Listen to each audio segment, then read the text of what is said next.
Apostulli i ditës. Mos e qorto ashpër një plak, po këshilloje si atë dhe me të rinë si vlezër, plakat si nëna, të rejat si motra, me plot lirësi. Ndero vejushat që janë me të vërtet të veja, por në qovë se një e ve ka djem anipa, këta letë mësojnë më parë të regojnë perëndishmërinë ndaj atyre të familjes së vet, dhe tu shpërblejnë prindërve të tyre, sepse kjo është e mirë dhe përqyer përpara Perëndisë. Edhe ajo që është me të vërtetë e vet dhe ka mbetur e vetme, e ka shpresën në Perëndin dhe qëndron në lutje dhe në të falura natë e ditë. Ndërsa, ajo që jeton e shturur, ndorse ron është e vdekur. Porosit edhe këto gjëra që të jenë të patëmeta, por në qoftë se dikush nuk kujdeset për të vetët dhe më tepër për ata të shtëpisë, ai e ka mohuar besimin dhe është më keq se një jo besimtar. Njëve të regjistrohet në listën e vejushave, por le të jetë jo më re se 60 vjeçe, të ketë qenë bashkëshorte e një burri të vetëm, dhe të ketë dëshmi për veprat e mira që i ka rritur fëmijët e saj, ka pritur të huaj, u ka larë këmbët të shenjtorëve, ka ndihmuar nevojtarët, i është kushtuar vazhdimisht çdo vepre të mirë. Komenti i apostullit. Të nderuar dëgjues të Radios Gjallë dhe miq të Ungjillit, sot lexojmë nga letra e apostullit Pavlit drejtuar Timotheut, letra e parë, kapitulli 5, vargu 1 deri në vargun 10. Vargu 1 na thotë: mos e qorto ashpër një plak, por këshillohet si atë dhe me të rinj si vëllezër. Pra, apostulli Pavli këshillon Timotheun, i cili ishte episkop në kish dhe patjetër që ai duhet kishte kujdes për gjithë enorinë. Enoria përbëhet nga persona të moshave të ndryshme dhe me statut të ndryshëm. Pra, fillojmë nga mosha që është mosha më e nderuar brenda kishës, që është mosha e pleqërisë, dhe pastaj vinë të rinjt, të rejat, dhe apostulli Pavli thot Timotheut mos e qorto ashpër një plak, por këshillohet si atë. Detyra e një episkopi është që të mbikëqyr kishën dhe patjetër që ai ka edhe pozicionin që është një pozicion jo i pëlqyer edhe i qortimit, por është i detyruar ta bëjë sepse kjo është detyra e tij. Çështja është se ai atë nuk duhet ta bëjë me pasion dhe jo me inat ose zëmërim që shpeshherë i kap njerëzit, sidomos edhe ata që kanë pozita drejtuese ndaj varësve të tyre. Por episkopi, siç apostulli Pavli thot Timotheut, duhet të jetë i butë, i urtë, edhe në qoftë se ai do të qortoj, sidomos pleqt, ta bëj thot si një këshill me atin e vet. Dhe aq më tepër dhe me të rinj si vëllezër. Timotheu ishte një moshë relativisht të re dhe patjetër që edhe lidhja e tij me enorin dhe me të rinjt brenda asaj enorie nuk duhet ishte një marrëdhënie sunduese, pra ai që komandon, por një marrëdhënie vllazërore, sepse vetëm kështu ai do bëj i pranueshëm nga enoria. Dhe vazhdon më poshtë thot: plakat si nëna, të rejat si motra, me plot lirësi. Plakat, pra, këtu flasim për gratë e moshuara si nëna, pra me një dhëmshuri, dhe të rejat si motra. Shiko, këtu të rejat janë vajzat e reja që apostulli Timotheu patjetër duhet i trajtonte si motra në besim, me plot lirësi.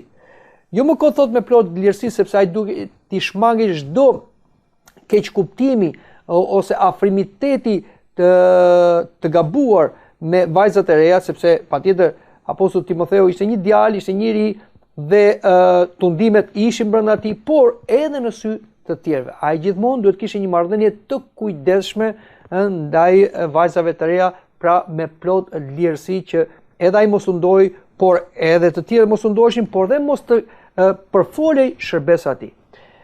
Pra, apostulli Pavli këtu thot mënyrën se si një episkop dhe relativisht i ri duhet të sillet në dioqezën e vet, në peshkopatën e vet. Tu nuk është vetëm për episkopin, por është edhe për priftin. Dhe vazhdon në vargun 3 thot: ndero vejushat që janë me të vërtetë të veja.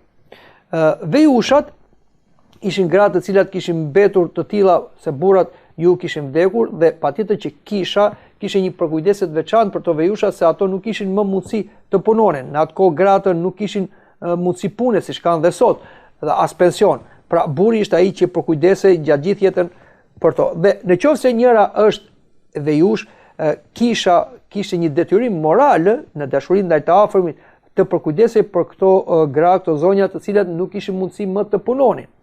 Por, thot, me të vërtet të veja, dhe në vargun 4 na thot, por në qoftë se një ve ka djem anipa, këta le të mësojnë më parë tregojnë perëndishmërinë ndaj atyre të familjes së vet dhe t'u shpërblejnë prindërve tyre sepse kjo është e mirë dhe pëlqyer përpara Perëndisë. Pra, vërtet mund të ishte një ve, pra burri i saj kishte ndruar jetë, kishte vdekur, por në qoftë se ajo kishte fëmijë, nipa dhe mbesa, nuk mund quhej e ve në kuptimin që duhet përkujdese patjetër kisha për të, sepse detyrim për të kishin fëmijët dhe nipat edhe mbesat janë fëmijët e fëmijëve.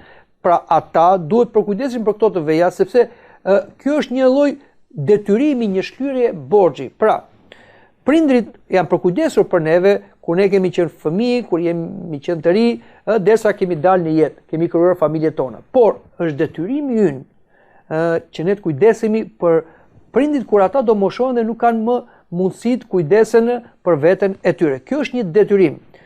Ligji i Perëndisë thonë ndero atë dhe nën. Fjala ndero atë dhe nën nuk e ka kuptimin thjesht ta respektosh, ta dëgjosh, por të përkujdesesh për ata. Pra është një detyrim moral dhe përcaktues në krishterim.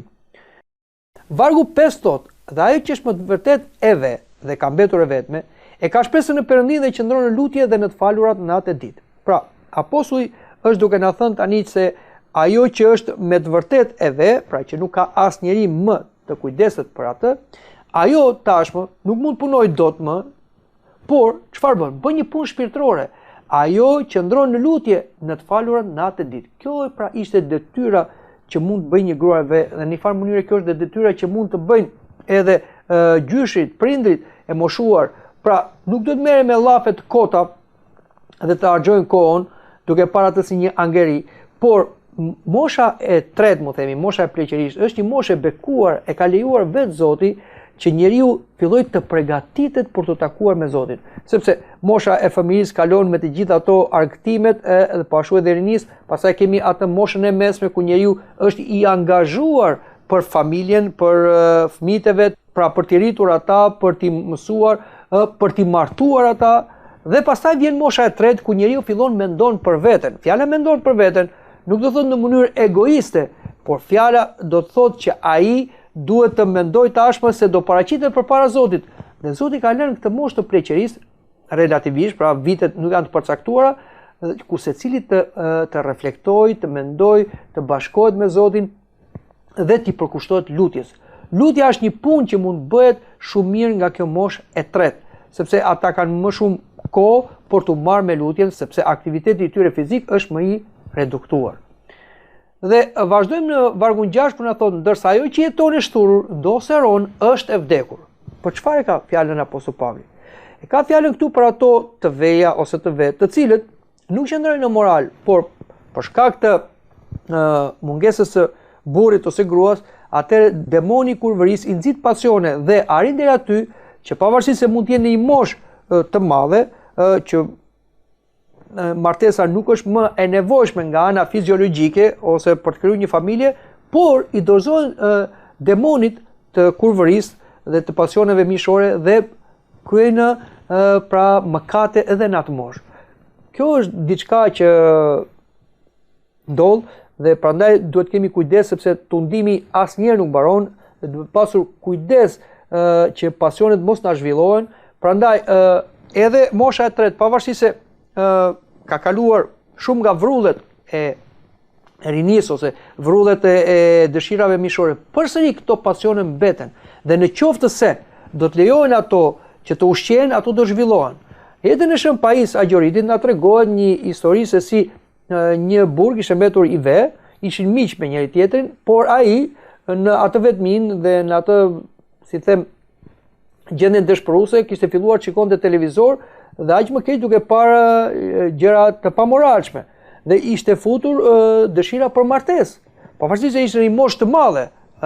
Dhe vetet e Shën Paisit dhe i thotë, Jeronda, unë dua të martohem tani.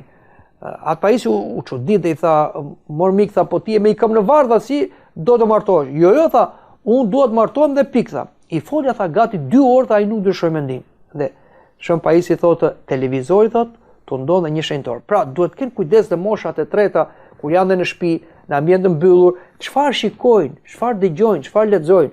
Nëse do jepen mbas tyre gjërave të pamoralshme, pavarësisht do thonë neve këto s'na bëjnë gjë se tani na ka shkuar mosha. Jo, do vi tundimi dhe do t'i erozojë dhe do t'i turprojë dhe në një moshë të madhe siç janë pra mosha e tretë. Pra duhet pasur kujdes në çdo moshë nga tundimi, pra ato portat e shqisave duhet jenë gjithmonë të mbyllura përballë tundimit.